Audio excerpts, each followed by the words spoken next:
Good morning. आज इस video के माध्यम से मैं अपने सेमेस्टर 4 के विद्यार्थियों से एक बार फिर जुड़ रही हूँ।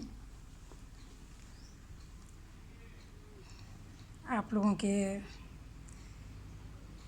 कथनानुसार या आप लोगों ने जो कहा था कि धम्मपद की कुछ बातें और बताई जाए, तो आज ये धम्मपद की पुस्तक हमने आप लोगों के लिए रखी है।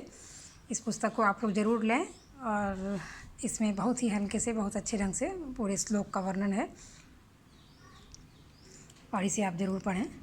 आज धम्मपद का एक इंट्रोडक्शन हमने शुरू में दिया था और उसके बाद धम्मपद में अरहत वग यानी अरहत की क्या स्थिति होती है, क्या है, किसे कहते हैं, उसे हमने बताया था। फिर भिक्षु वग को हमने देखा था, बाल वग को हमने देखा था और आज हम लोग चले आते हैं ब्राह्मण वग। इसमें दिया हुआ है। तो ये धम्मपद की पुस्तक यदि आप लोगों ने अपने पास रखा होगा, अपने सामने रखें और उसे एक बार खोल के देखें। आज मैं ब्राह्मण वग उसे मैं आप लोगों को दिखाती हूँ। ये चैप्टर ब्राह्मण। तो आज हम लोग इसकी शुरुआत करते हैं, ये ब्राह्मण वग की। तो सबसे पहले कि धम्मपद के अनुसार ये ब्राह्मण का क्या की विशेषताएं क्या होनी चाहिए या उनमें क्या ब्राह्मण एक सच्चे ब्राह्मण में क्या गुण होना चाहिए, कौन सा, जिस आधार पर हम यह कह सकते हैं कि ये सच्चा ब्राह्मण वही है। तो ये जो धम्मपद में सच्चे ब्राह्मण की जो चर्चा है वो 26वें अध्याय में की गई है, जिसमें कुल 41 श्लोक हैं और इन्हीं 41 श्लोकों के जरिए ही ये बताया गया है कि एक सच्चे ब्राह्मण के लिए क्या क्या बातें आवश्यक हैं और उनमें किन गुणों का होना ज़रूरी है। तो सबसे पहले हम लोग शुरुआत करें थोड़ी सी बातों से कि जो इनकी शुरुआत जो किया गया है उसमें कहा गया है कि ब्राह्मण को एक ऐसा होना चाहिए कि जिसने प्रयत्न करके अपने तृष्णाओं के स्रोत को काट दिया हो, जिन्होंने अपनी कामनाओं को दूर भगा दिया हो। और ब्राह्मण को ऐसा होना चाहिए जो अपने पूर्व संस्कारों को का विनाश करके वो निर्वाण को जानने वाले बन गए हों। और जब कोई ब्राह्मण धर्मों में पारंगत हो जाता है और तब इस तरह के जब ज्ञानवान व्यक्ति हो जाते हैं तो उनके सारे बंधन नष्ट हो जाते हैं, जिसके लिए ना यह पार है और ना वह पार है, बल्कि दोनों ही कुछ नहीं उनके लिए। वह निर्भय तथा अनासक्त मनुष्य को ब्राह्मण कहा जाता है, जो ध्यान करने वाला हो, जो रजोगुण से रहित हो, जो स्थिर आसन हो, जो कृत्य है और जिसके चित्त में किसी प्रकार का कोई मैल ना हो, वह मैल से रहित हो चुका हो, वह उत्तम स्थिति को प्राप्त किए गए व्यक्ति को ही ब्राह्मण कहा जा सकता है। अब देखिए, मैं आपके लिए एक श्लोक सामने पुस्तक रख के मैं देख रही हूँ। एक श्लोक में बड़े अच्छे से बताया गया है, यस्य कायेन वाचाय मनसा नत्थि दुक्कतम संवुतम तीहि ठानेहि तमहम ब्रूमि ब्राह्मणम। यानी जिसने कायेन काया, वाचा वाणी, मनसा और मन से कभी भी कोई भी दुष्कृत्य दुक्कतम कोई भी बुरा कर्म नहीं किया हो, कोई दुष्कर्म नहीं किया हो और जो इन तीनों कर्मपथों में सुरक्षित हो, तमहम ब्रूमि ब्राह्मणम, उसे ही मैं ब्राह्मण कहता हूँ। फिर आगे देखा जाए, फिर आगे की जो पंक्तियाँ हैं उसमें वो कहते हैं कि अक्कोधनम वतवंतम शीलवंतम अनुसदम। यानी जो क्रोध रहित है, व्रती है, शीलवान है यानी शीलवंतम, अनुसदम यानी जो वितृष्णा है, जिसमें तृष्णा का नहीं हो, अभाव हो। दंतम अंतिम शारीरम तमहम ब्रूमि ब्राह्मणम। तथा यह देह जो अंतिम है, उसका जिसका यह देह अंतिम है, उसे मैं ब्राह्मण कहता हूँ। और इसके अलावा जिस ब्राह्मण का जो व्यक्तित्व होता है, जो गुण होना चाहिए या उसमें जो विशेषता होनी चाहिए, वह इस तरह का हो कि जिससे देख कर जिसको ना कोई ना उससे सहमे, जो कर्कश वाणी नहीं जो बोलता हो, जो सार्थक तथा हमेशा सत्य वचन बोलता हो, उसे ही मैं ब्राह्मण कहता हूँ। और जो चर अचर प्राणियों के प्रति दंड का परित्याग कर किसी को न स्वयं मारता हो और ना ही उसे मारने की प्रेरणा किसी और को भी देता हो, उसे ही ब्राह्मण कहा जाता है। फिर एक स्रोत आप आगे भी आप देख सकते हैं कि अविरुद्धम विरुद्धेषु अत दंडेषु निबुतम। यानी अविरुद्धम मतलब विरोधियों के बीच अविरोधी हो, दंडधारियों के बीच वो दंड रहित होना, दंड रहित जो हो, तथा सादानेषु अनादानम तमहम ब्रूमि ब्राह्मणम। तथा परिग्रहियों के बीच जो अप्रग्रही है, उसे ही मैं ब्राह्मण कहता हूँ।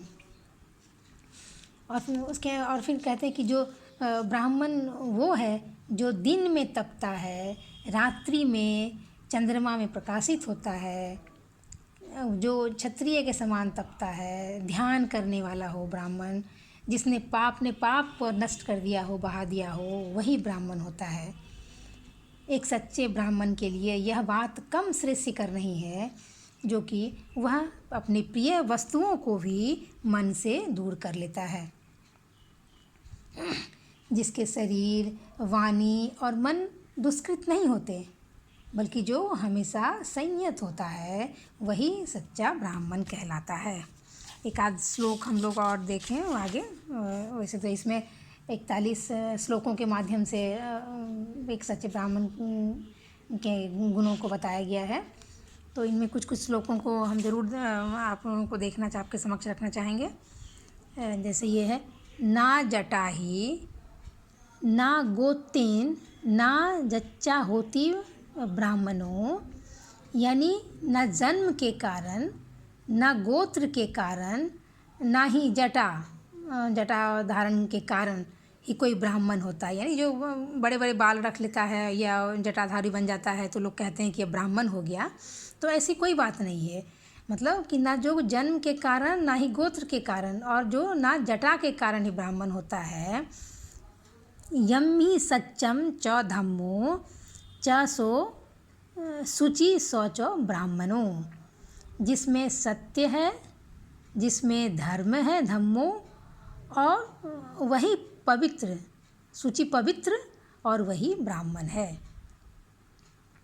इसीलिए कोई दुर्बुद्धि कोई जो है, तुम्हारी जटाओं से क्या लाभ है, उसके मृग चर्म ही पहन ले तो क्या हो जाएगा, उससे कुछ नहीं होता। ये आगे वो इसी श्लोक में ये बताया गया है कि जो दुर्बुद्धि वाले होते हैं, जिनकी सही बुद्धि नहीं होती है, वो बड़ी बड़ी अपनी जटा रख लें, वो मृग चर्म पहन लें, तो उससे क्या लाभ होता है। क्योंकि उसके अंदर में यदि विकार भरे हुए हों तो वो बाहर नहीं हो, वो ब्राह्मण नहीं कहला सकता है, वो सच्चा ब्राह्मण नहीं हो सकता है। क्योंकि वो सिर्फ बाहर को धो रहा है और अंदर तो वो विकार भरे हुए हैं, तो वैसे ब्राह्मण को ब्राह्मण नहीं जाना जा सकता है।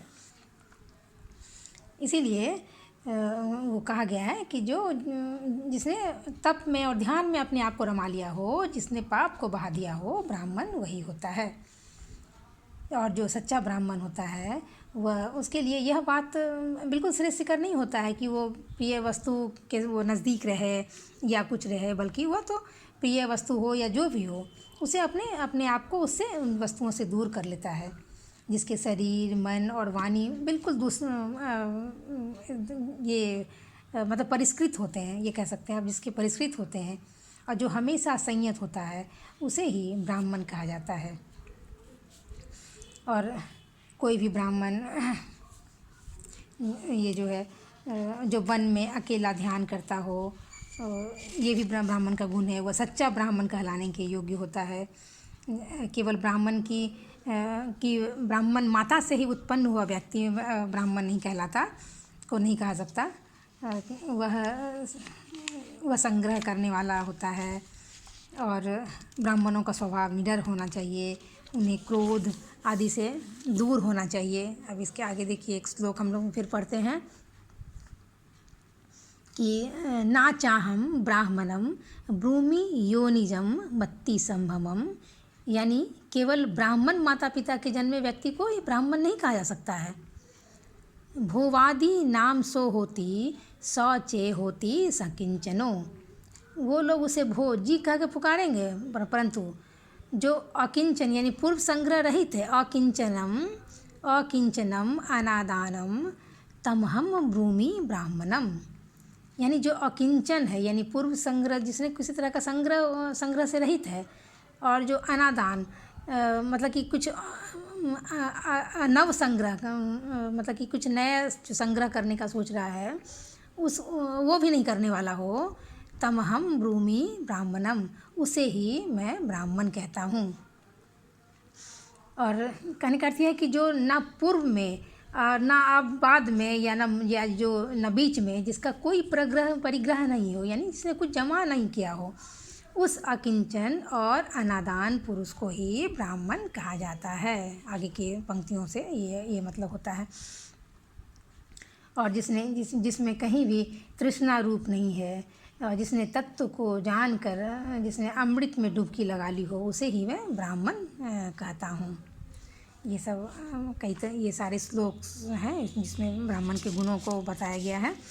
और आगे वो कहा गया है इस पंक्तियों में, देखिए कि जो जिसे ना तो पार है ना अपार है, पार मतलब जो परलोक, और अपार मतलब इस लोक की जिसकी ज़्यादा तो चिंता है, और ना जो उससे निर्भय और अनासक्त पुरुष हो गया हो, जो निर्भय व्यक्ति बन गया हो, इन दोनों इस लोक और इहलोक और परलोक की चिंता से जो मुक्त हो चुका हो, उसे ही ब्राह्मण कहते हैं।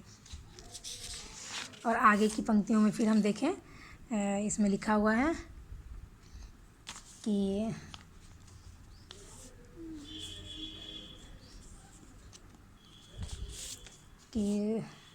चंदम व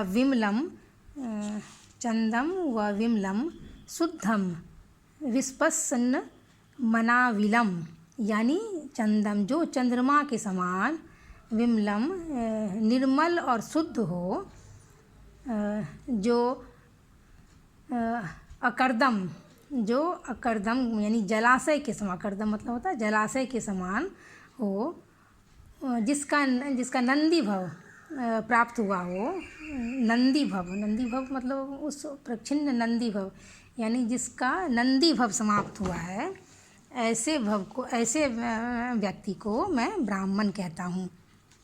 और फिर वो आगे कहते हैं, जो इस जन्म में सब काम भोगों को छोड़कर जो अनिकेत हो जाता हो, जो परिव्राजक बन जाता हो, उस जिसका काम जिसके अंदर से काम भाव समाप्त हो गया हो, उसे ही मैं ब्राह्मण कहता हूँ।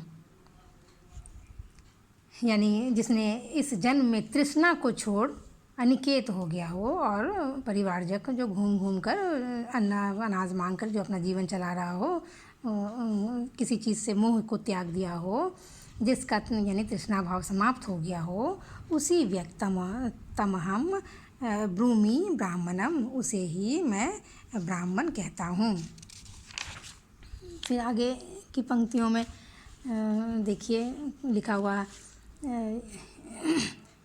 यस रागो च दोषो च मानो मक्खो च पाथितो सासपोरिव आरागा तमहम ब्रूमि ब्राह्मणम, यानी जिसने सुई की नोक पर से जिस प्रकार सरसों की भांति जो यदि हम रखें सरसों को तो जिस तरह वो ससर जाएगा, छिटक जाता है, तो जिसने राग द्वेष को और मान मोह आदि को उसी तरह जिसने छिटक दिया हो, जो उससे अछूता हो गया हो, उसे ही मैं ब्राह्मण कहता हूँ। और इसलिए कहा गया है कि ब्राह्मण को अपने पराक्रम से मतलब अपने अच्छे कर्मों के द्वारा तृष्णा के प्रवाह को काट देना चाहिए, अपनी कामनाओं को खदेड़ देना चाहिए, क्योंकि जब तक संस्कार के क्षय को न जानकर जब वो अकृतज्ञ ना हो जाए, अकृत, तब तक उसे निर्वाण का साक्षात्कार नहीं हो सकता है।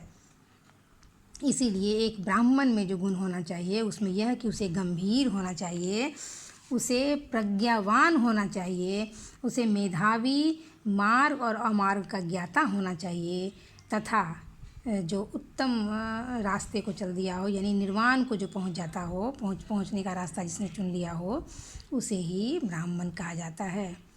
तो ये सारी बातें धम्मपद के इन सारे 41 श्लोक के दरमियान एक सच्चे ब्राह्मण की विशेषताओं को, उनके गुणों को दर्शाया गया है। आगे वो कहते हैं, फिर बताते हैं कि जो सच्चा ब्राह्मण वही है जो ध्यानी हो, जिसने जो ध्यान लगावे, जो अनारंभ यानी आसनबद्ध होकर, जो जिसका चित्त जो है